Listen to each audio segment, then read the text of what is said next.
Hai, Assalamualaikum warahmatullahi wabarakatuh. Saya Putri Najana bersama ahli kumpulan saya iaitu Siti Nasazwani, Nur Idina, Maisara dan Nur Hidayah. Kami daripada kumpulan 3 ingin berkongsi mengenai tugasan kami yang bertajuk Tradisi Masyarakat Melayu Ketika Kematian. Okey, keunikan bangsa di Malaysia adalah apabila kita mempunyai pelbagai kaum dan adat. Tradisi adat adalah elemen penting dalam kehidupan masyarakat dahulu sehingga kini dan ia memang tidak dapat dinafikan. Tentang adat resam dalam setiap masyarakat telah dicorak oleh orang terdahulu dan ianya berjaya dicanai dan dikekalkan sehingga menjadi kebiasaan bersama sehingga kini. Aktiviti yang telah menjadi kebiasaan kini apabila kita melakukannya secara berulang-ulang berbentuk satu adat dan mudah diterima dalam masyarakat. Proses pembentukan adat ini telah dipelopori oleh golongan cerdik pandai dalam masyarakat terdahulu. Proses ini adanya adalah berasaskan kepada keilmuan dan pengetahuan yang ada dalam masyarakat itu sendiri. Pengetahuan yang dipelajari ini biasanya berasaskan adunan panduan agama, ilmu golongan cerdik pandai dan pengalaman masyarakat dalam menangani setiap permasalahan setempat yang wujud dalam kehidupan mereka, misalnya ketika berlaku kematian, kelahiran dan sebagainya. Pengetahuan atau keilmuan ini boleh dibahagi kepada 3 iaitu pengetahuan tempatan, pengetahuan tradisional dan pengetahuan ekologi tempatan. Ilmu ini boleh dipelajari sama ada dalam bentuk lisan ataupun bertulis. Dalam bentuk lisan misalnya seperti nasihat, fungsi, pantun, petua, undang-undang adat dan yang tidak bertulis, pantang larang, amalan, jampi, mantra dan ritual. Seteru untuk pengetahuan tempatan yang bertulis pula kita boleh lihat daripada sumber seperti hikayat, kod undang-undang, kitab-kitab lama, amalan tradisional seperti kitab tip, perdukunan dan mujarrabat. Adat yang dipraktikkan ketika berlaku kematian dalam pelbagai kaum seperti kaum Melayu, Cina, India dan Tibet ini misalnya mempunyai cara dan ritual mereka tersendiri. Bagi kaum Melayu iaitu kita sendiri, tentunya kita sebagai seorang Muslim, pengurusan jenazah adalah berpandukan dengan apa yang telah diajar dan apa yang telah kita pelajari di dalam Al-Quran dan Hadis. Seperti kaum lain, kita tidak mempunyai sebarang ritual yang sukar, cukup mengikuti beberapa tata cara dan penyempurnaan jenazah yang dimulakan dengan jenazah itu akan dimandikan, dikafankan, disolat, ditanam dan akhir sekali diiringi bacaan talqin dan doa untuk jenazah. Sebagai masyarakat, terutamanya generasi muda sekarang, tentunya ada kesan dan pendapat yang berselisih mengenai adat yang diamalkan ini. Zaman sekarang terlalu banyak kita lihat media dan buku-buku yang mengajarkan tentang pelbagai hukum dan ibadah dalam Islam. Jadi generasi sekarang melihat semuanya daripada aspek agama berbanding tradisi lama. So, sebahagian juga akan menganggap tradisi adalah sesuatu yang sisir dan perbuatan yang mensyirikkan Allah. Dan walau bagaimanapun, bukan semua tradisi ini adalah buruk. Ada juga yang mengikut ajaran agama dan tuntutan agama kita sendiri.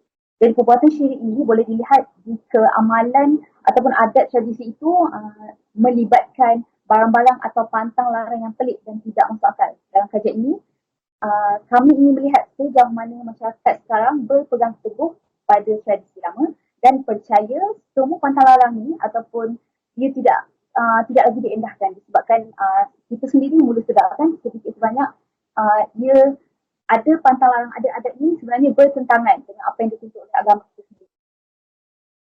Jadi untuk kajian ini kami mempunyai 3 objektif utama iaitu yang pertama mengenal pasti perbezaan antara adat Melayu dengan ajaran agama Islam dalam pengurusan jenazah. Yang kedua, mengkaji pendapat masyarakat Melayu terhadap pantang larang ketika kematian dan yang terakhir yang ketiga memahami kesan amalan tradisi Melayu ketika kematian terhadap generasi sekarang. Jadi daripada ketiga-tiga objektif ini kami juga mempunyai persoalan kajian yang ingin kami kaji daripada objektif tersebut iaitu untuk objektif pertama persoalan kajiannya seperti kita ketahui pantang larang ketika kematian ini kita praktikkan daripada dulu sehingga kini. Ini membuatkan masyarakat terutamanya generasi muda tidak lagi dapat membezakan sama ada itu adalah tradisi ataupun memang tuntutan agama sendiri. Jadi kajian ini dibuat untuk melihat sejauh mana masyarakat sekarang faham dan dapat membezakan sesuatu amalan itu datang daripada adat yang dipegang ataupun daripada ajaran agama Islam. Objektif kedua, kami juga ingin mengetahui pendapat masyarakat sekarang berkaitan pantang larang yang terdapat dalam tradisi Melayu. Masyarakat tentu mempunyai pendapat mereka sendiri, terutamanya generasi muda yang sering menganggap ini perlu dibuat kerana ia adalah tuntutan agama. Malah ada juga yang percaya jika pantang larang tersebut dilanggar, akan berlakunya perkara yang buruk kepada keluarga si mati ataupun kepada si mati sendiri. Disebabkan itu, kami pilih objektif ini untuk mengetahui pendapat setiap masyarakat sama ada adat Islam ini membawa kebaikan pada agama ataupun mereka merasakan ia adalah perbuatan syirik semata. Yang ketiga, kami buat untuk melihat sejauh mana amalan tradisi ini mempengaruhi generasi sekarang. Sebagai generasi muda, kebanyakan daripada kami masih keliru dengan hukum agama dan pantang larang yang diajar. Pemikiran mereka seolah terikat dengan amalan tersebut sehingga ada sebahagian yang menganggap terlalu banyak perkara yang perlu diikuti dan dibuat ketika berlakunya kematian, dan ini akan membuatkan proses pengurusan jenazah itu menjadi lebih lama dan sukar. Hal ini dikhawatiri akan membuatkan kita sendiri sebagai orang Islam menganggap Islam itu sangat rumit dalam segala hal, padahal kita sendiri tahu Islam itu adalah agama yang sangat mudah dalam pelaksanaan ibadah dan tidak menyusahkan serta memberatkan penganutnya. Assalamualaikum. Untuk meneruskan pembincangan ini, saya akan menerangkan tentang kajian literatur untuk kajian yang dilakukan, iaitu tradisi masyarakat Melayu ketika kematian. Kajian literatur dikenali sebagai kajian lepas. Oleh itu, kajian literatur menjadi modal bagi membandingkan dan membentangkan hasil penelitian sendiri dengan hasil-hasil penelitian yang pernah dilakukan oleh orang lain. Kajian literatur mengenai perbezaan antara adat Melayu dengan ajaran agama Islam dalam pengurusan jenazah, pendapat masyarakat Melayu terhadap pantang larang ketika kematian, serta amalan tradisi Melayu ketika kematian terhadap generasi sekarang telah dibincangkan secara ringkas dalam kertas kerja ini. Untuk mengkaji tentang pendapat masyarakat Melayu terhadap pantang larang ketika kematian, kupasan daripada satu kajian yang bertajuk Amalan Selepas Kematian di Kalangan Orang Melayu oleh Siti Hasnah Muhammad Amin membincangkan tentang masalah dalam pengurusan jenazah seperti kenduri di rumah semati, bacaan talqin, bacaan doa dan majlis tahlil selama 7 hari, 40 hari atau 100 hari, mengupah orang untuk membaca Al-Quran di kubur, membuat binaan dan menulis di kubur. Okay, so hasil daripada kajian tersebut, pengkaji berpendapat bahawa amalan tersebut adalah bid'ah.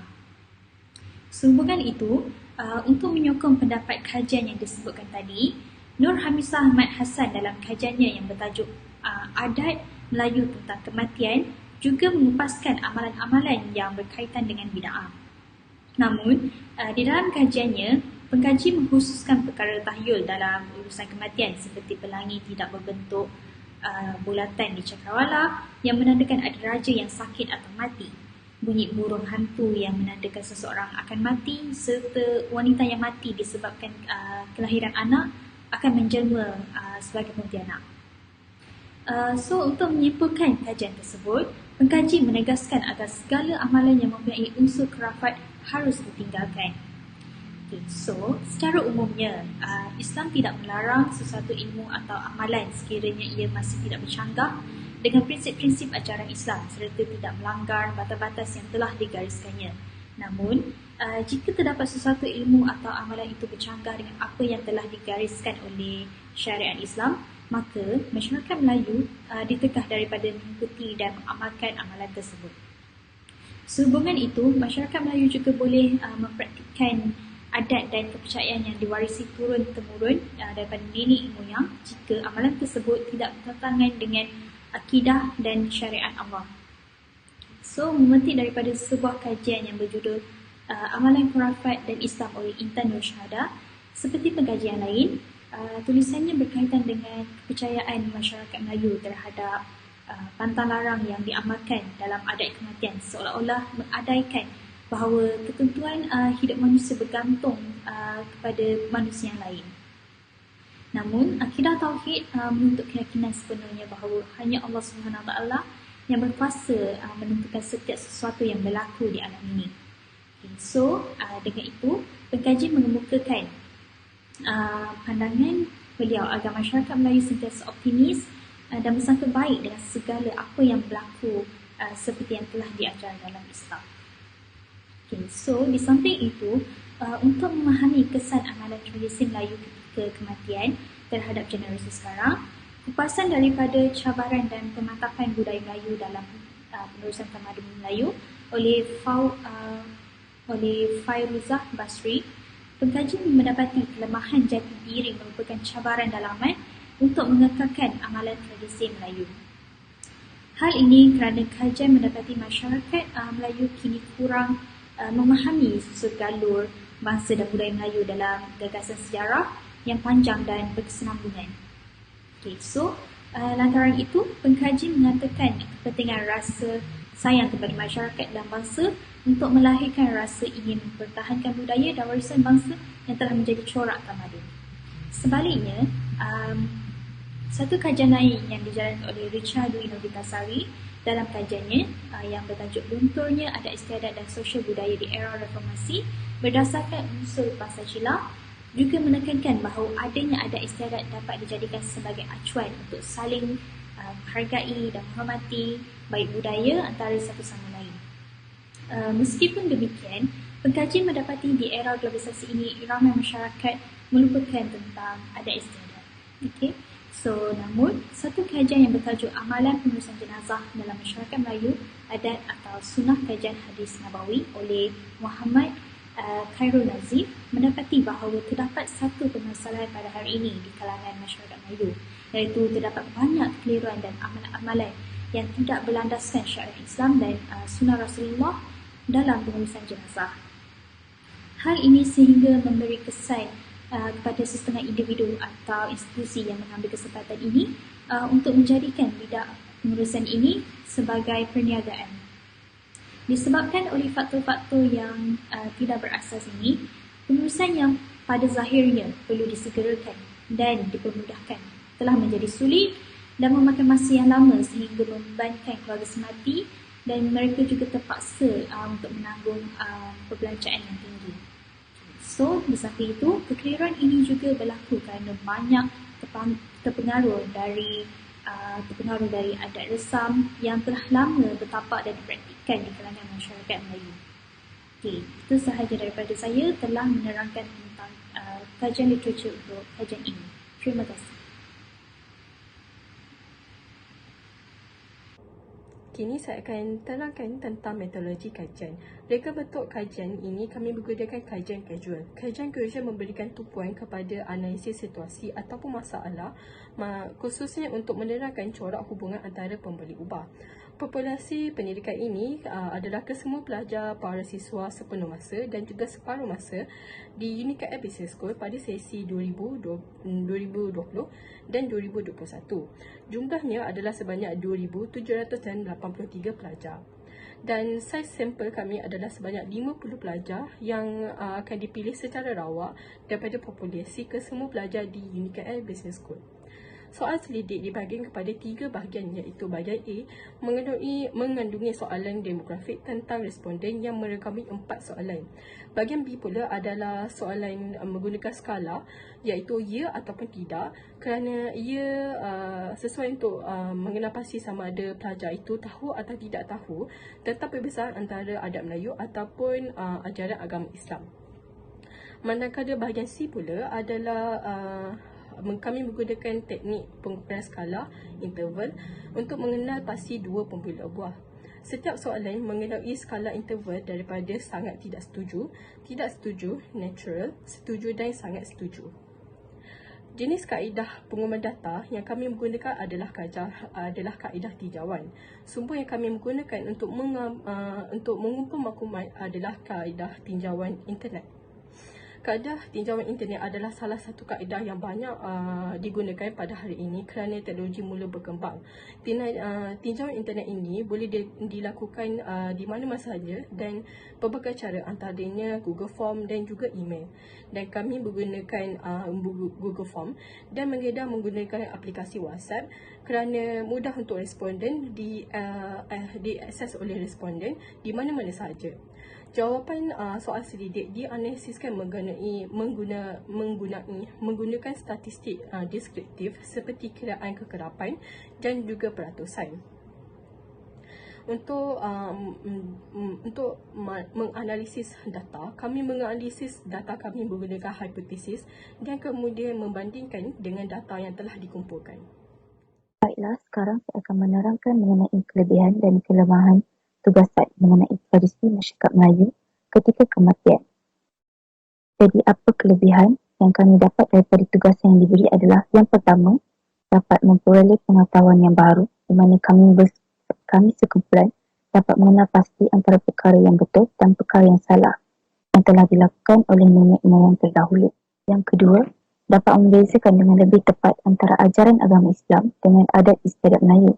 Daripada sumber-sumber bahan bacaan, bahan internet, ceramah-ceramah agama memberi kami pencerahan bahawa terdapat adanya adat yang mempunyai sedikit percanggahan daripada ajaran Islam yang sebenar berkaitan dengan kematian.